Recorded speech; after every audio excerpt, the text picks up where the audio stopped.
That was when I told him there on his steps in front of his house on the mountain, don't come get me if I do that again. Just let me die. I knew that I had given up.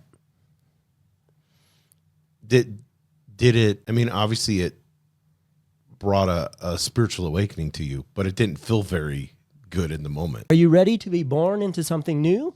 Great. That means your old self needs to die. Mm-hmm. Let that fucker die. It was like a grieving process. Like I had to mourn the old Dwayne, the alcoholic Dwayne. You know, like a lot of churches have baptism. Mm-hmm. Born again. And it's like as an adult they'll have baptism, sure. or whatever, and it's that laying down, that dying, yes, and then resurrecting again. Perfect. You know, and I think Jesus. that's just like Jesus. That's that. And we were talking about that a while ago. Everybody wants to focus on the cross, but they don't realize the power is in the resurrection. Yeah, you nailed it with that. Yeah. Everybody has crosses, which is great. I mean, I'm all for it, but we all have cross jewelry, and we're always this fixation on the suffering. Yeah, suffering. Yes, that's the point. Yeah. Yeah, but it's not the suffering that has the power. The power comes from the resurrection. It's the rebirth. When you look at like time frames, because in the Western world, we always want times and hacks and, gimmicks and all this stuff. For you, it's still a process. The door's still open. Yes.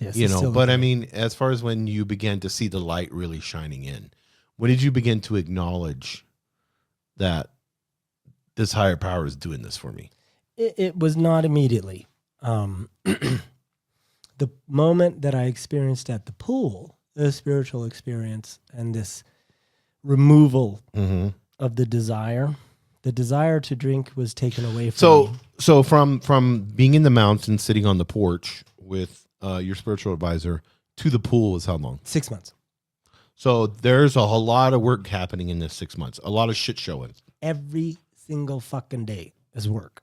Yeah. Every day, all day is work. If I dedicated every moment of waking hours to getting drunk, how much time do you think I need to dedicate to being sober, to my recovery? But this was the 6 months before you kind of was like, oh shit, I'm not. It was 6 months before. The obsession is starting to relieve. For me, it was gone at 6 months, and I'm so grateful for that.